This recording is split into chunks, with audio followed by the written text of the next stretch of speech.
epic story time. There was in Jacksonville, North Carolina.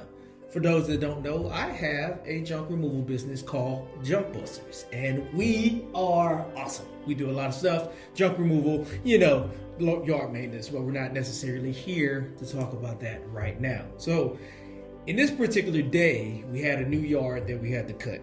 All right, so this yard was kind of funny because the backyard was so small that we couldn't even get our riding lawnmower back there. So we had to literally weed eat the whole backyard. Oh, freaky stuff. Anyway, we get back in the truck. Kurt, which is my business partner, is driving.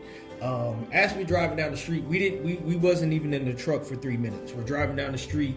He pulls over and yells, "Oh shit," right? As he yells this, he gets out the truck. Once again, I have no idea what's going on. I have my phone in my hand. All I heard was him curse, and he pulled over the truck. So bro code, he got out the truck, which means I needed to get out the truck. So we get out the truck. As I go around the truck, I see that there's this lady on the ground, right? And her husband is right next to her. And once again, I have no idea what's going on. Then Kurt basically was like, "Yo, she just passed out." And I'm like, "Ha! That makes perfect sense." All right, so here's when the training kicks in.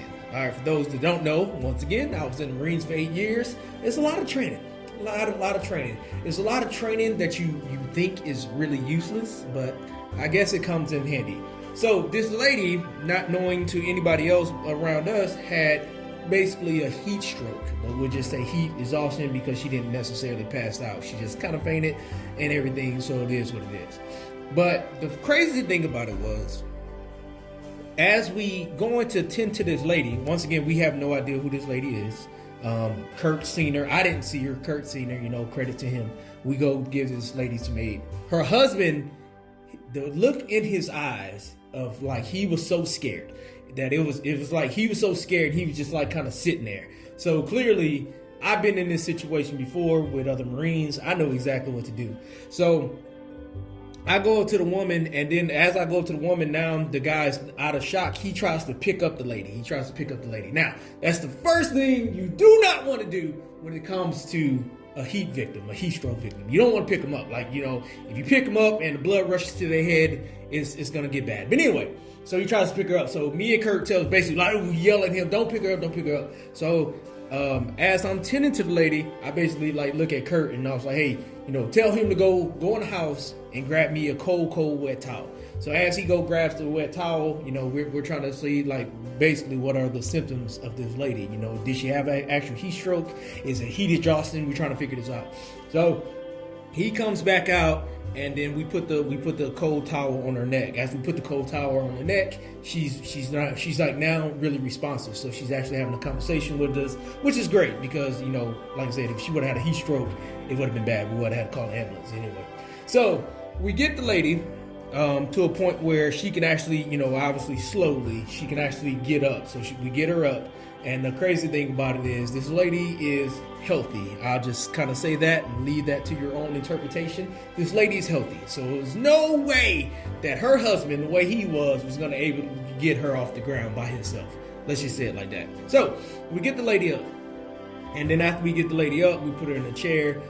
We still have a cold towel on her, obviously trying to, I told the husband, I was like, "Hey, look, you need to go up in there and get her some water, and we need to start drinking some water." She's like, "No, I'm fine." I was like, "No, you definitely need to drink some water, like right now.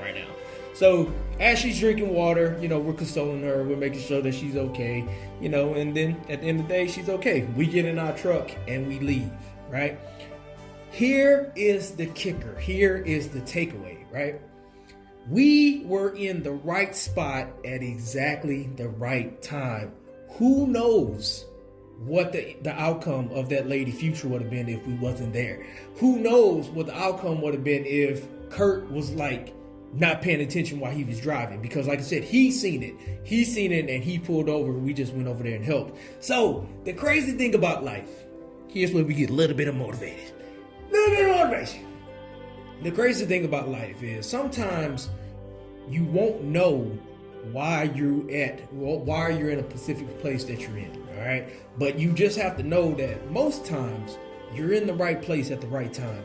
You just gotta wait, because that's just the way the world works. It's just like if you particularly wasn't there, something bad could actually happen. So be grateful for where you are in your life and where you're going in your life, and extend out help. If anyone listened to my last epic story time, which is about Ham, this is another situation where, like I said, we didn't know this lady, and it's not like we helped her for money or we helped her for anything. I mean, selfless plug. I mean, if she would have liked and subscribed to the Jump Buster channel, that would have been great. But we didn't ask for anything. We seen a need and we fulfilled the need. That is the great thing about the human race. Whenever you don't see color and whenever you don't see somebody's background or anything like that, and somebody just like legitimately need help, and another person can literally just go over there and help them, that is the great thing about human race. The horrible thing about human race is everything else, but we're not going to go into that. So, as always, if you see a need, please fulfill that need. And please know that no matter where you are in your life right now, you are in the right place at the right time, because somebody needs you. As always, I hope you grind, and forever, I hope you prosper.